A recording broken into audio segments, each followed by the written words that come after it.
Hello, sir. Good evening.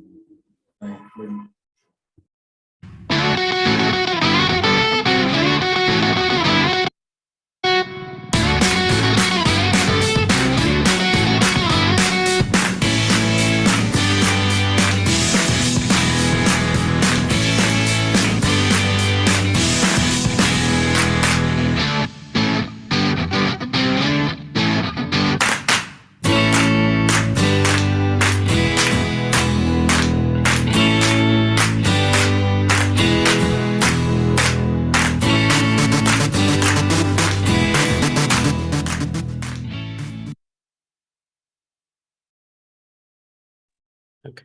So good evening, everyone. This is Saurabh from NASCOM FutureSkills Prime.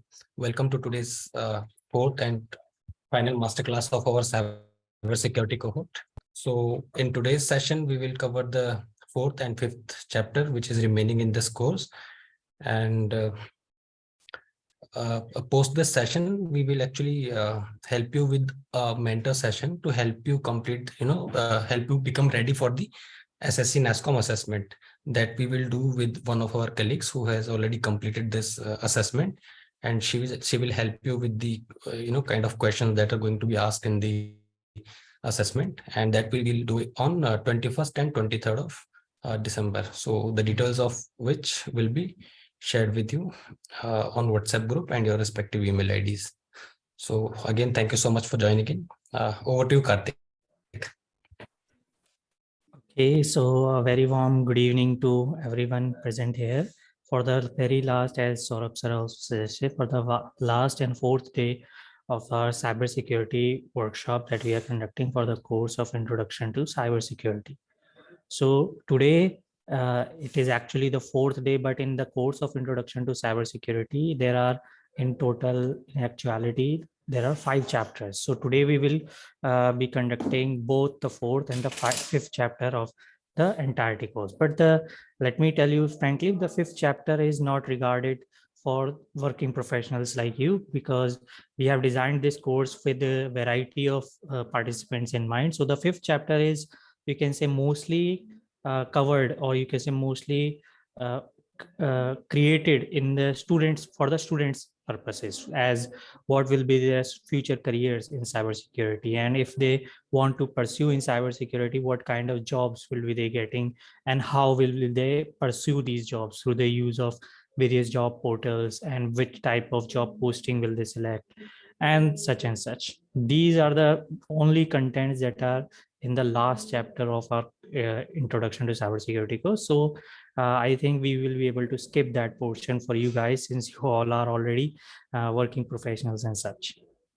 So we will continue on with the fourth and final chapter, which is regarding with our previous contents, such as we learned in previous chapters, like what cybersecurity was and what are the threats and attackers there were. And yes, in the previous session on Tuesday, we learned about how to fight against these threats and how to protect ourselves at a very basic level, at a personal level, to protect our personal data, what steps we can take.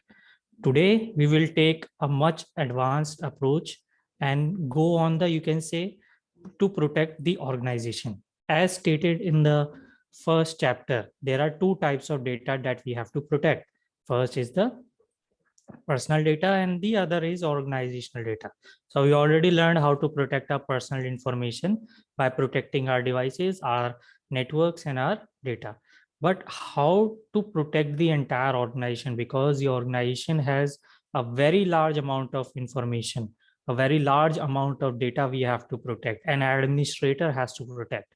So what kind of steps he or she takes in an organization, as opposed to the personal approach, because a personal approach is, we can say, only applicable at a basic level, at a individual level. But we have to take a protection in mind, security is in mind, that can protect the entire organization consisting of thousands and thousands of employees. So these are the topics that we can do, such as firewalls. Now, in the previous session, we talked about firewalls, that it is a software component that protects against unauthorized threats. like unauthorized access to our computers. It is a software component in our inbuilt in our Windows. But in this chapter, now we are talking about hardware firewalls. These are physical hardware devices that comes in various types regarding to what type of protection you want in your network. Not just every unauthorized access to only a single computer.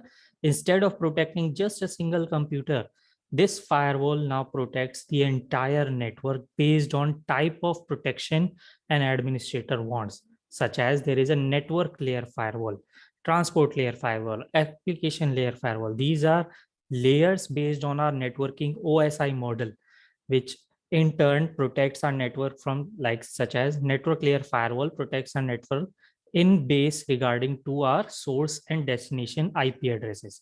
If an administrator wants network data filtering regarding to the IP addresses of source and destination, he can do so with the help of network layer firewall.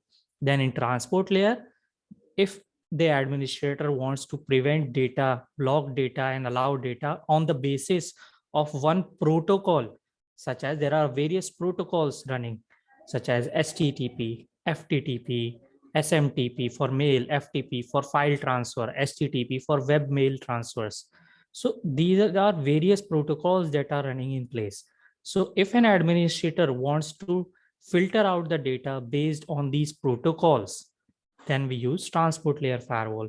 Then application layer firewall, it is used to blocking or allowing certain networking applications such as your Outlook, your WhatsApp, your Telegram.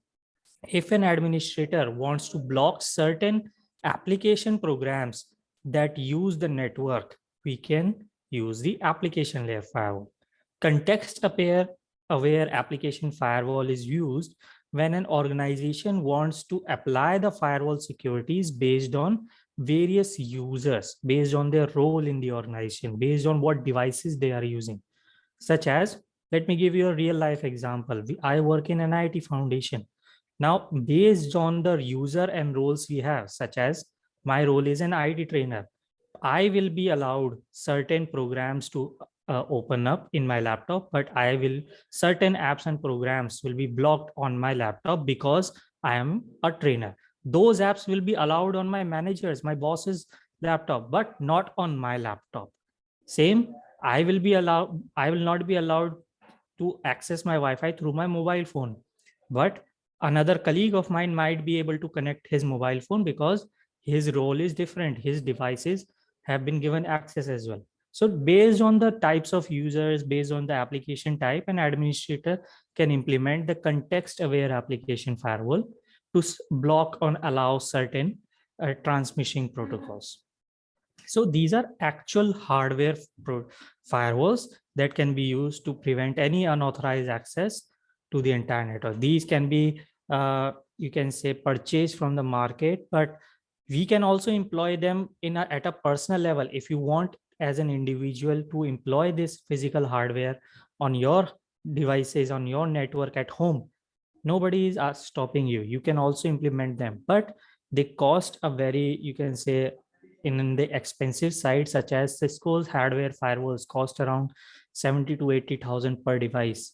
That's why at an individual level, they are sometimes expensive. That's why many organizations can employ as they can afford it. So you can use firewalls. Then we have port scanning. Now, what is port scanning? This is actually a technology or a concept that was created by the attackers first, right? So what happened is, let me give you a scenario. When in the earlier times, when there is no port numbers, then what happened is that many times when we transmit or data from the server to the clients, attackers can scan a server to see what types of protocols they are running, what protocols are currently running and not in use currently. They are open. Those protocols are open right now, but they are not used right now. They are, you can say, open for attacking, open for connecting to it. So an attacker created this type of software called a port scanner. This port scanner can listen in on your network so that it can scan your server for any kind of unused ports, open ports, closed ports, and such, so that he has a vulnerability to attack to. Now, this kind of software is also used by cybersecurity specialists as well.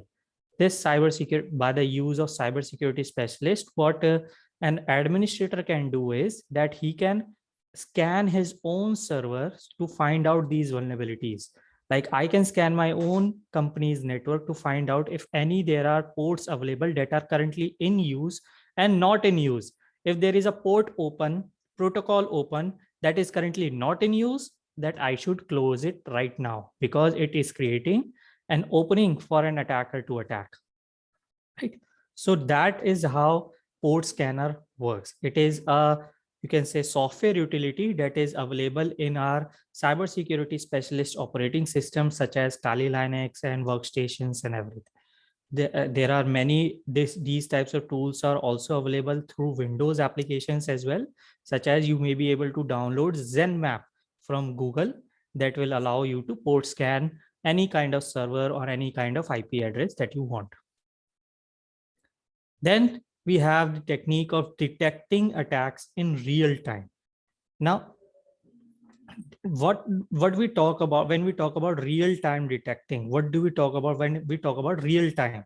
Real time means that as soon as the attack comes, we detect it immediately, not wait for that the attacker is done attacking, finished attacking, my data is all deleted. Then after 2-3 hours, we get the information, oh my God, my data is deleted. What do we do? Not like that. Real-time detecting is done through the use of software analysts, security operators that work in security operation centers, SOCs. There are many requirements for these kinds of security specialists, where what they do is they scan the network every time through their working hours. They just watch, you can say, just like a prying eyes, they scan the entire network using various kinds of devices, just finding some kind of vulnerability, such that if they find a vulnerability, they know that they have to fix this vulnerability before an attacker has a chance to attack it. They find such kind of anomalies, some kind of attack threat, so that they can stop it immediately before it has a chance to infect a computer system or a server. So this type of scanning that we do, that the specialists do, is called real-time detection. And it is done with the use of various softwares and devices that are interconnected to each other in such a way that allow us the ability of it, right? So if we talk about how to protect an organization entirely, we talk about these practices that we have to follow, such as if you are working, if any student of yours is working, and if you tell them like how to protect an organization, what should we do, follow these practices and your organization will be protected by performing, first and foremost, performing a risk assessment. Now, risk assessment involves finding out what are your important assets that you have to protect so that you can justify security expenditures. If I go to my boss right now and say that Karthik sir has told me that it is very important to implement these devices, these devices, so that our data is secure. I cannot do that because I have to make sure to find out first what I am protecting, what kind of data is stored in our company. Based on that, what devices do I need? What kind of network do I need? Just so that I can implement it. First, we have to find out this risk assessment we have to do to find out the knowing the value of what you are protecting. Then we have to create a security policy. An administrator creates a security policy based on it bases on what type of rules, job expectations, and duties that every employee should follow. He has to follow, his team has to follow, so that security can be maintained. Then he implements physical security measures like keeping all of his networking devices, servers in a server closet. You may see these in various organizations. Many times there is a server room that is specially created so that only authorized people are allowed to go in that location. It's not like any finance department employee can just go into the server room. No, only the IT department, its manager, the director is allowed into the server room. Otherwise, no one else, because they might tamper with it, or they might not know, accidentally they might stumble on some wire and something, and then the whole server goes down, right? So physical security measures is very important to be taken. Then the HR should implement such security measures as well. The human resource department, there are some if there are any HRs in our participants here, you might know that employees should always be properly researched with background checks and such, right? Every employee that we hire should be done a background search of that employee, so that we know that if that employee has been fired from the previous organization, or he left that previous organization, why is he leaving? Are there some pending dues from that employee to the other organization, or that if that employee has done any illegal activity that for which he was fired from the previous organization, if he is blacklisted or not. These background checks are very much necessary, so that no unauthorized person or such kind of threats can be allowed in the organization. Then always perform and test our backups.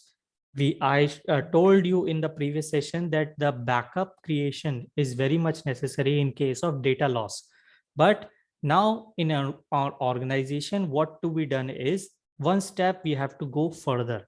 We have to perform backups in case of data loss, but we must also keep checking them as well, testing them as well, because many times what happens, the hardware devices that we take backup on just lie there for months and months and months, and due to this dust accumulation or just lying there, the data becomes outdated, or the data is no longer, you can say, usable, because the hard disk has now damaged itself due to dust accumulation.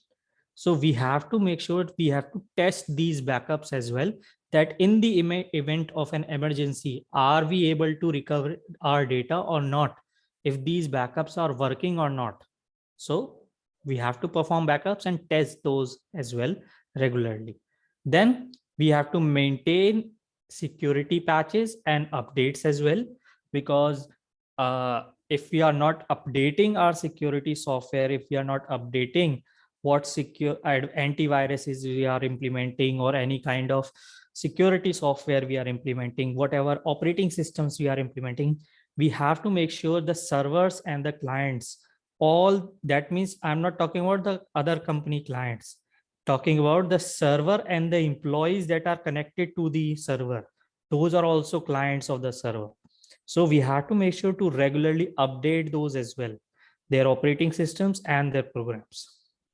Employee access control. If an organization is sharing their data on a network, such as many organizations, what they do is they create network folders like sales department, finance department folders, so that each team member of that department can store all of their information in that network folder. So we have to also employ access control as well. In the coming future technologies, after whenever the 5G will come up, there will be you can say a very well requirement of 5G for the coming technology of cloud computing as well. Now, in cloud computing, there are very big challenges that we face right now in our organizations, that many times in cloud computing, we are not able to implement many types of well-known securities that I'm talking about, such as antiviruses, encryption, and such and such. We are not able to implement these kinds of securities in cloud computing. But that's why in cloud security, we teach that regarding cloud computing and in normal computing as well, the first job for every security measure we can take is employee access control. Based on a user's role and privilege level, we can implement some kind of restriction on a file or a folder, so that only authorized people get to access it. Like, I know many people in our participant list use Google Drive for their office work. We use in an IT Foundation Google Sheets, Google PowerPoint slides, right? so that all of our team members can work on that singular sheet and such. But we have to make sure that due to our accidental usage, our data is not deleted, or some kind of editing has not been made that can render our data useless. So that's why access control is employed, so that only our MIS executive is able to edit the data. All of us, including myself, can only read the data. I'm not able to make changes to the data, right? That is access control. Now, regularly also test incident response. Every organization should create a response team, incident response team, uh, consisting of their IT department, such as this team is responsible for conducting and testing drills regarding an emergency situation. Like each month, once a month, they can create certain scenarios, test scenarios, like this event has happened. Now, what do we do? So they can test and create scenarios so that they can check their own knowledge, check their response time, check what are the new challenges being faced, how to tackle them and such. So that should also happen. Then implementing a network monitoring, analytics, and management tool. Such kinds of tools and softwares are readily available. So many organizations employ such softwares that are used to integrate all of their networking technologies within one one-stop shop for everything. Such as, let me give you also an example. In NIT Foundation, we use a Sophos endpoint security. This is a software that is enabled in our server and installed in every employee's laptop also, so that our network administrator, IT administrator, can always check 24/7 whenever he wants. He can check if some data, some threat is coming from our laptops or not. He can check if our systems are outdated or not. He can check if any kind of errors are arising in our laptops. He gets an alert immediately. So this kind of management, analytics, and monitoring tool should be installed so that an administrator has knowledge of all the uh, errors, all the updation, all the security measures that he has to take regarding all his employees. Then implement network security devices such as routers, firewalls, VPN devices. These are next generation security devices that have their own security firewalls and security features such as MAC filtering and such. So an organization can employ these next generation security devices, implement a comprehensive endpoint security solution such as an enterprise level anti-malware should be installed. An organization cannot cut corners and go with a free antivirus software. The organization has to install an enterprise level anti-malware so that the entire server and the network is protected in case of a malware attack. Then educate all the users and employees regarding all the security procedures that we have taken in an organization. What do we have to do? What an employee has to do? He or she has to use these policies unless there is a security threat will be spread in the entire network. So last point, an administrator has to make sure the encryption is done for all types of data, including all the chat messages and emails, because as I said earlier as well, encryption is the last layer of security, that in the event all of these security practices fail and the attacker steals your information, we have to make sure that data is useless for him. That can be done with the help of encryption. So if an organization follows these practices, an organization is secure in our Cisco cybersecurity model, you can say. So these are the very best security practices that an organization can follow. Then regarding these security practices, there is a behavior approach to cybersecurity as well.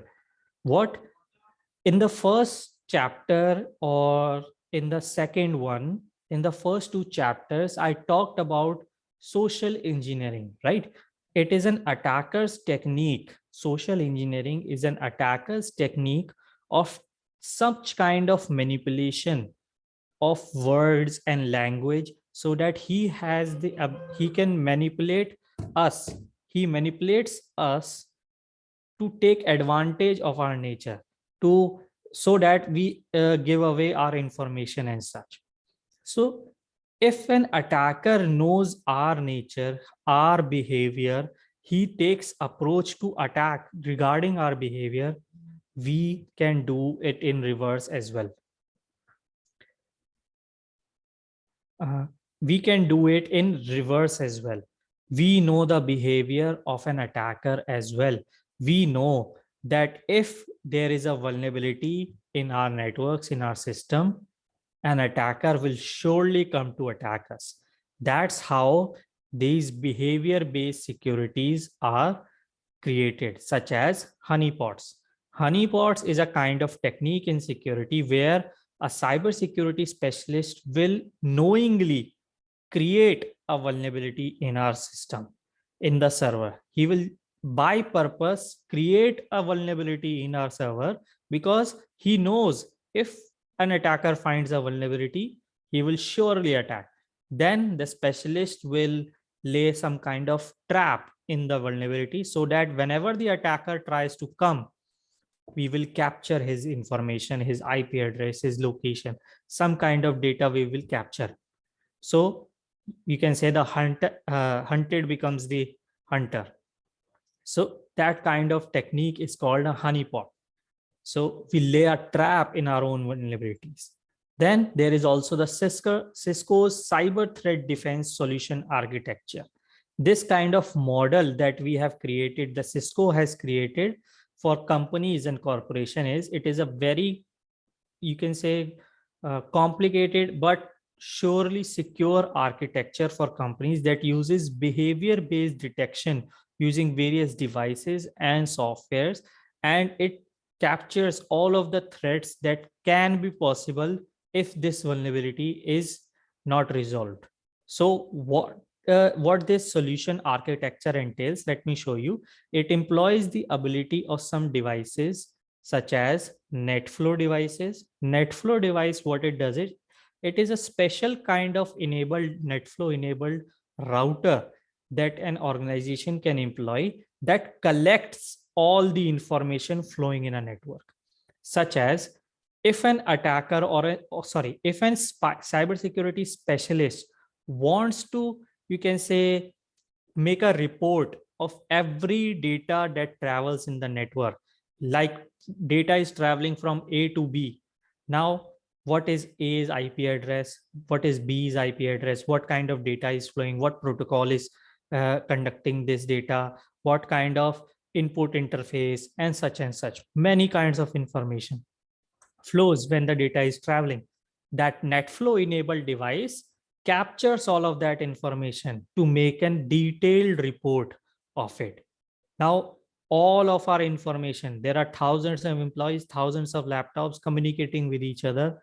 There are countless information flowing, and NetFlow captures all of it and makes a report of it. You can say by the use of some behavior based detection or some kind of artificial intelligence, you can say it creates behavior based analysis on it, so that, like, Karthik, in a day he sends most of this data to this person, in a day he sends most of the data to this person, in this day and this day he has a habit of going online on YouTube.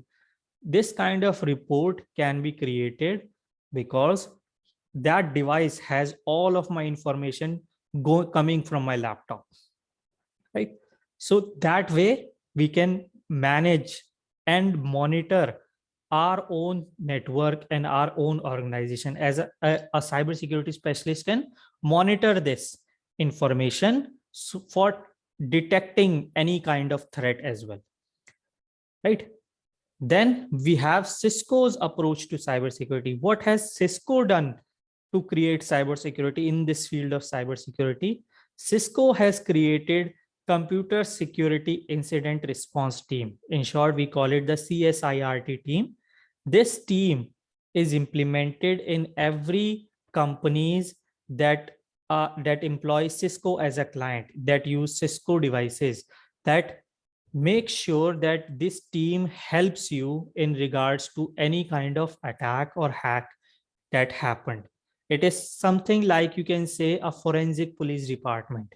Like just a in the case of a whenever in a real life crime happens, for example, your house gets robbed, then the police will come, they will investigate where did the thief come from, how did he steal the jewels and your money, where would he go, they will track with the footprints and such, they will investigate all of this information. Then same case happens with the CSIRT team. Whenever in the case of an event, in the case of an attack, the team will come and they will investigate like which device was used to attack, which type of attack was used, how did the attacker come in, what kind of security vulnerability was used, if we are able to track the date attacker, if his IP address has been left in some kind of system, is the data recoverable, how can we make this network more secure so that this attack does not happen again. These kinds of problems are solved by CSIRT. That is the response Cisco is taking in the field of cybersecurity to help organizations mitigate future attacks by implementing this kind of response team. Then there are certain tools also to prevent attacks, to prevent an incident, to detect some kind of accident or an attack early in the stage. Why? Because as you might know, I have seen in movies or you can say in TV shows, whenever hacking is done, whenever if your system is being hacked, it clearly displays on your screen like hacking is in progress, hacking completed, data stolen, and such and such. But in real life, that does not happen. This is such a dramatization of, you can say, movies or TV shows. In real life, there will be no notification on screen. You won't even, you can say, you won't even detect, you won't even find out if your system got hacked or not. No one will be able to know. So that does not happen in organizational information because an organization has such large and important data to protect. An organization employs security specialists and many kinds of tools for information and event management, such as the SIEM tool. This is Security Information and Event Management utility that consists of softwares and devices interconnected with each other so as to create a radar of sorts, you can say. Right? In an organization, there is a SIEM, Security Information Event Management. What this does is, by the combination of softwares and devices, it creates a radar for the entire network. As soon as any network connection comes in, these devices take action. There is first the IDS. IDS is called Intrusion Detection System. This device does not stop the attack. Okay.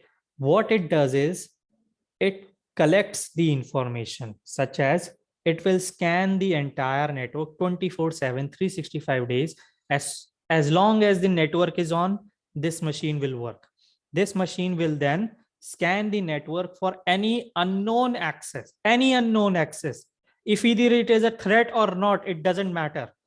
Any unknown access tries to enter our system, it will detect it and log it into the SIEM, the software. After logging it into the SIEM,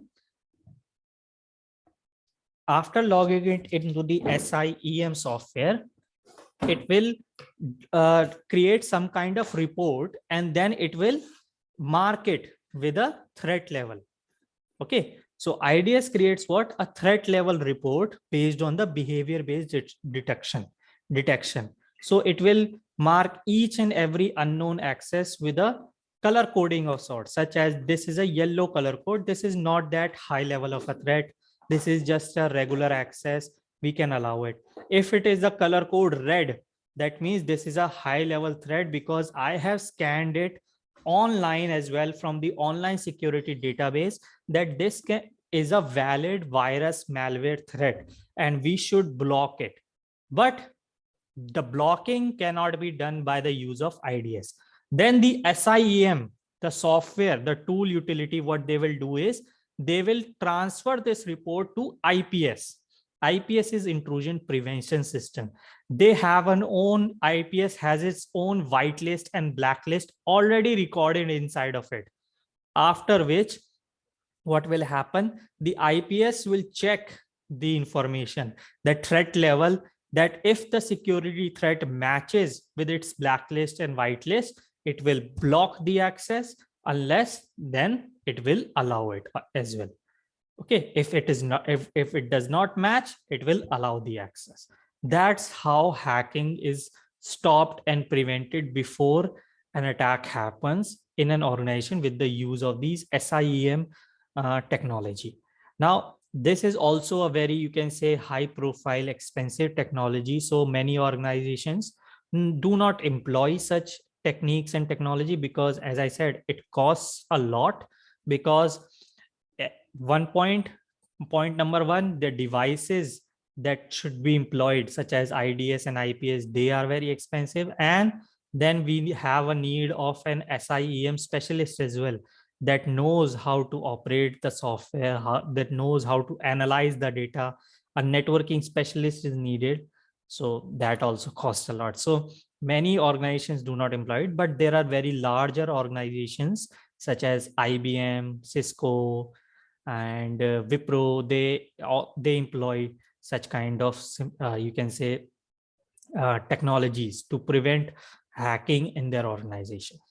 So that is the, you can say, these are some kind of techniques that we learned today that are high profile, that an organization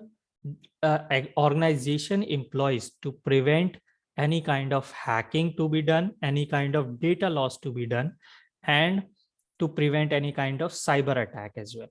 They can also employ the personal level that we talked in the previous session as well. They are free to employ that, you can say, those techniques as well. But as I said before, those techniques are somewhat basic and can work at an individual level, very well work on an individual level. But on a level of, you can say, an organization, those techniques lacks a little. So that's why they have these kinds of special, highly developed, you can say, high level technologies in place, so that they can protect the entire organization.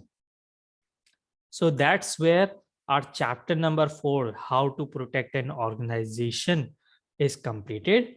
And the next chapter, as I said, it regards to what is the future in cybersecurity. So if you want to, you can say, uh, advise some of the future generation in your area, or you can say in your expertise, like what kind of scope is there in cybersecurity, what type of career opportunities are there. So as I said earlier also, this is a kind of a digital age nowadays.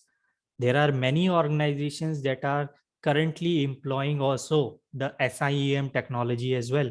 But as I said, since they are employing these technologies, they also need these cybersecurity specialists and networking specialists as well. So there is a very high scope right now, since it is a digital age. There are many opportunities for cybersecurity specialists as well. But the most important thing for everyone to know, not just the students, children's work, you can say professionals, working professionals, everyone should know is that if we are employing these cybersecurity techniques, these techniques, these technologies can also be used as a form of hacking as well, right? So what we need to understand are the ethics that we should follow. That all the techniques that we can do doesn't mean that we should do, right? So we need to make everyone understand the ethics as well, because the laws regarding cybercrime are very seriously taken in the entire world. Okay, not just India, in the entire world, especially in other countries, I might say.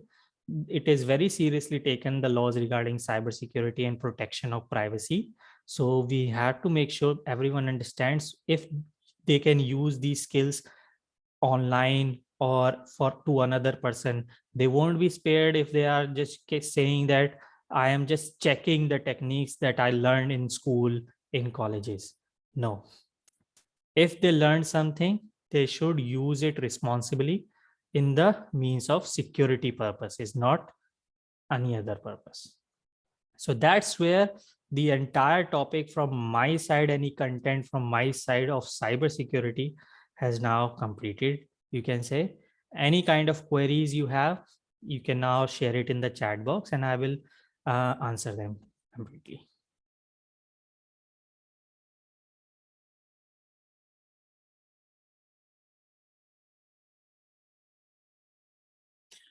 Also, if any one of you wish to talk, if you have a long question, then you can raise your hand. I can allow you to talk.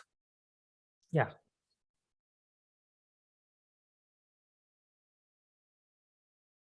Someone has written in the chat box, where can I found recorded session? Yeah, So so yeah, yes, we have a WhatsApp group where we put all the sessions recordings. So I have pasted a link. You can please join that WhatsApp group. All the important links and updates are shared on WhatsApp groups.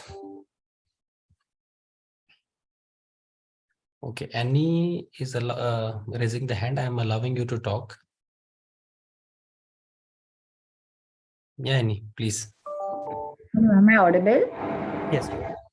Yes. So, Karthik sir, what would be the steps what you would recommend for a non-IT person who would want to venture into the IT field? Like I'm doing my BCom and I'm in my final semester, and I want to do a big career change because BCom is very useless.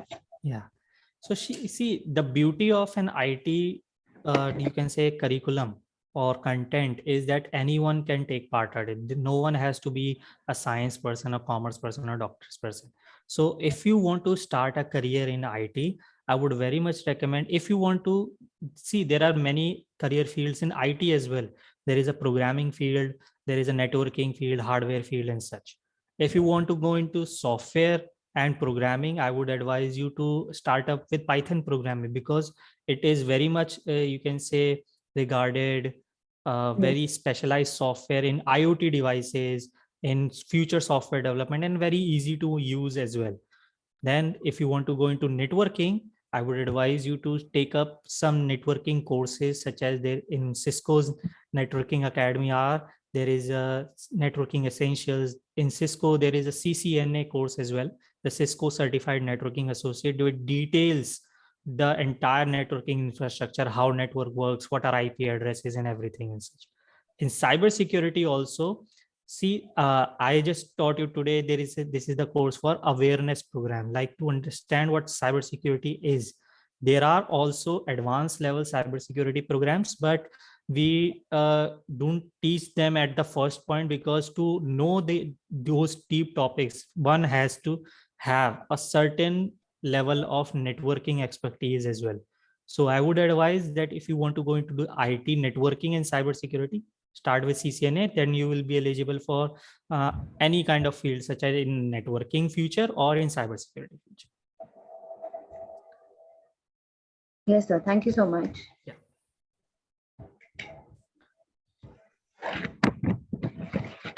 Someone has written in the chat box, Sunil Sharma, ki, how can we make practice for cybersecurity threat? So how can we protect against a cybersecurity threat, or how do we practice against fighting? I think you are asking that if we want to practice fighting against a cybersecurity threat, how do we do that? So I would not advise you to do so, because even though it is a practice, there is a threat as well. So we cannot just take advantage of a practice situation. But as I said, this is just a, you can say, starting step in your cybersecurity career. If you want to proceed further and go into that, there is also advanced level courses, such as there is ethical hacking as well, and there is our course in Cisco, which we call CyberOps Associate, there are very high practicals which we do using the operating system that was created for cybersecurity specialists that have embedded tools inside of them, so that to create practical labs and such. So you can use that as well, but it's only a matter that if you want to pursue those higher career sessions as well.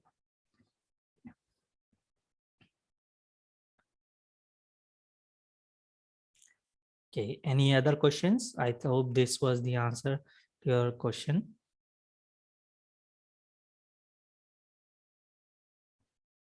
If somebody wants to ask through the, you can say, microphone, they can raise their hand, then we will be able to unmute. Okay, someone has written, can you explain kill chain and botnet? I missed the part due to network issue. So see, what is a kill chain and a botnet? First, I will explain the botnet, because a botnet is a tool in a denial of service attack. There is a advanced level of DOS attack that is called DDoS, distributed denial of service, in which the attacker creates bots through the network, such as take a scenario, I am an attacker. If I send you a mail, then through that mail your computer system will be infected. That virus or that malware now in your computer sends multiple requests to your own server. So your computer is now working from me as a bot.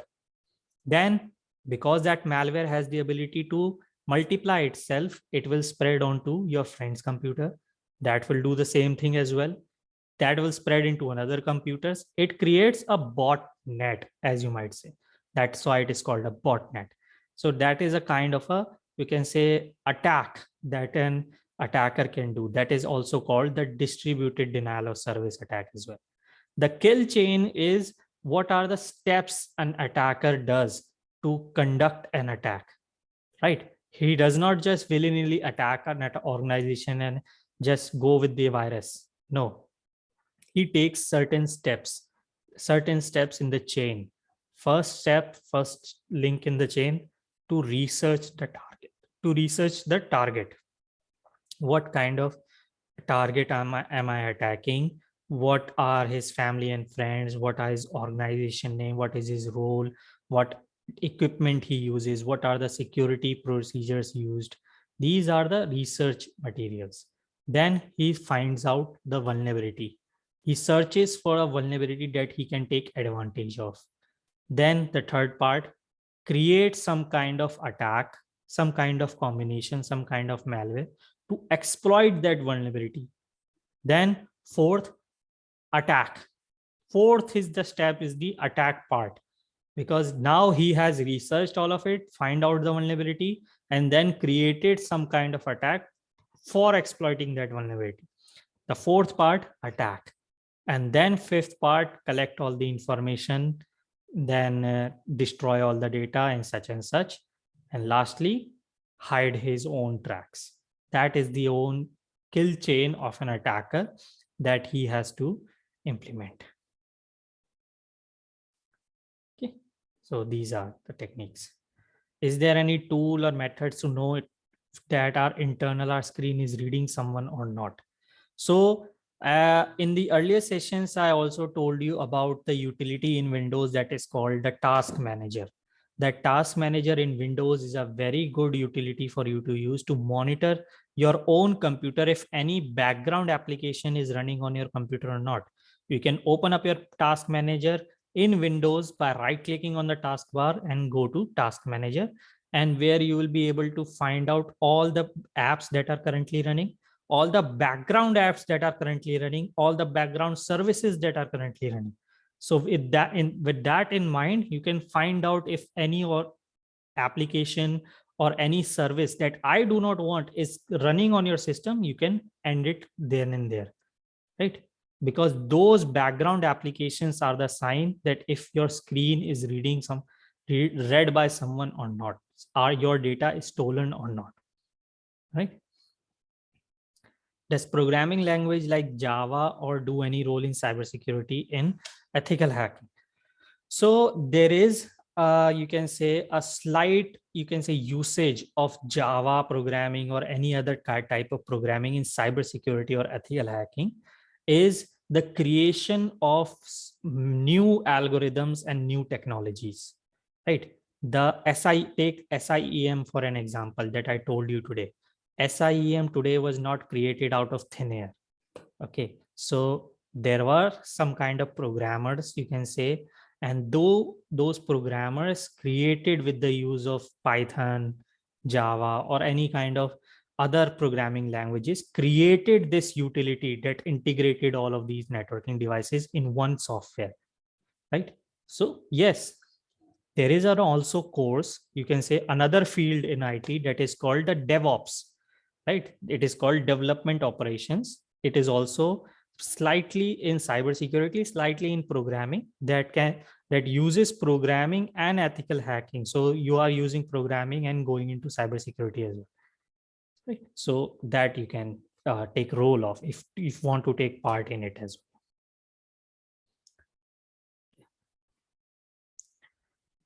Okay, so you're welcome for everyone who is saying thanks for the question answering. Okay, I'm just waiting for a few more questions if anybody has it.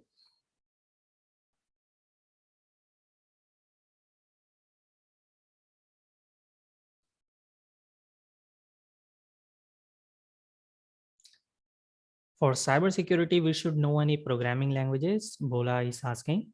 As I said, for cybersecurity purposes, there is not need for any programming languages, but if you want to go into the field of DevOps, as I mentioned earlier, yes, you should know some kind of programming languages. Most priority wise is Python, you can say, but not important for every kind of cybersecurity field. If you want to just go into the ethical hacking and uh, do its job, the as a work as a cyber security analyst or something, no need for any programming, you can say, knowledge.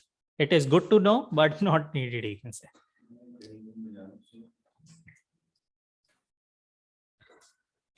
So someone is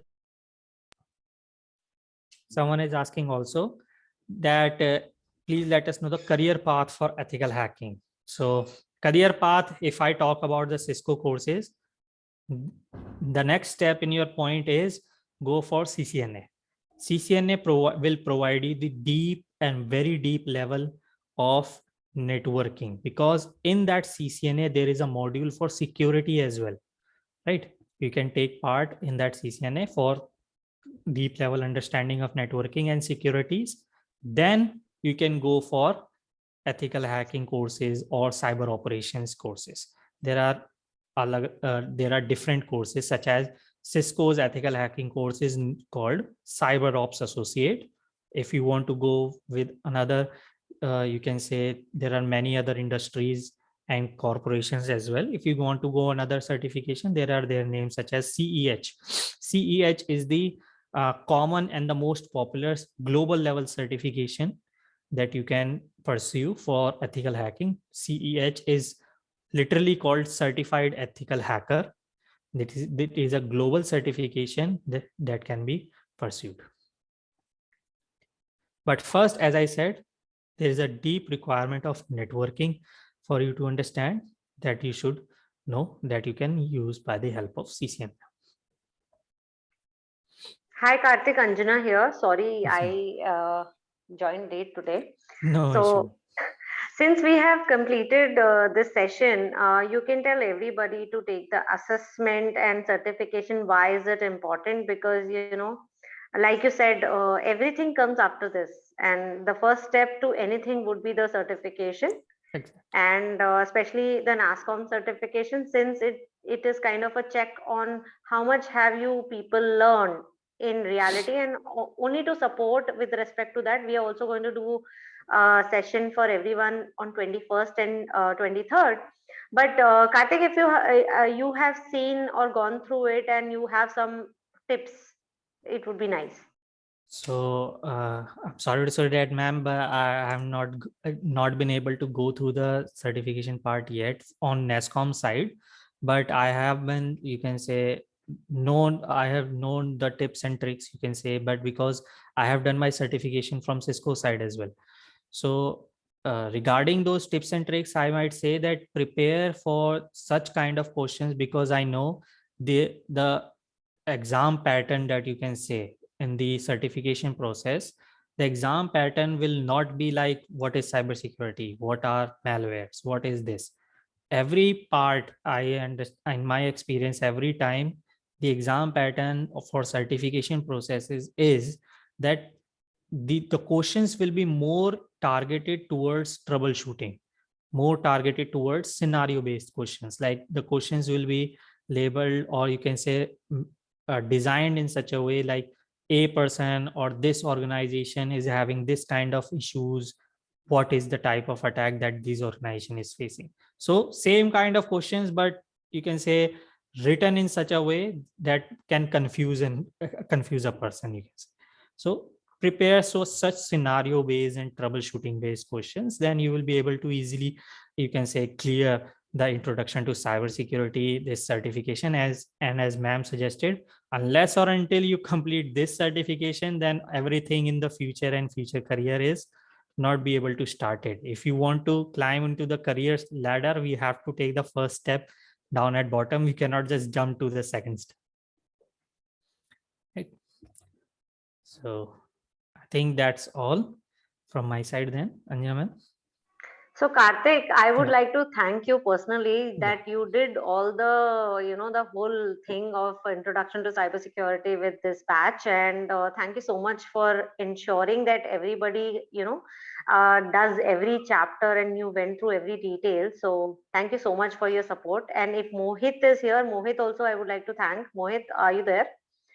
I think Today he he's hasn't not joined. here today. Yeah. Yes. So yeah, so I'll thank him. Just pass my thanks to him for Yeah, sure. arranging the whole session. Sure, ma'am. And in the meanwhile, if you can take assessment and pass some tips to us, that would be great. We can pass it to learners. And learners, we will look forward to seeing all of you on 21st and 23rd. These are the only two support sessions that we are going to keep for this batch for cybersecurity. So that everybody passes through and is ready for the next technology as a part of our package. Done. So thank you so much, Yeah. Karthik. If there is nothing, you've covered everything, then today maybe we'll give you 2 minutes. Yeah, sure. No, ma'am. I covered all of thing, and thanks to me, to you as well, and to all the participants also for giving me this opportunity to everyone. I always, you can say, in my experience, taught only childrens and such, but it was, you can say, a very nice experience to talk with many, you can say, participants that are all Professionals. over. Yeah, These are professionals. professionals, and they Yeah. may not be in cybersecurity. Yeah, So I hence, understand. Yeah.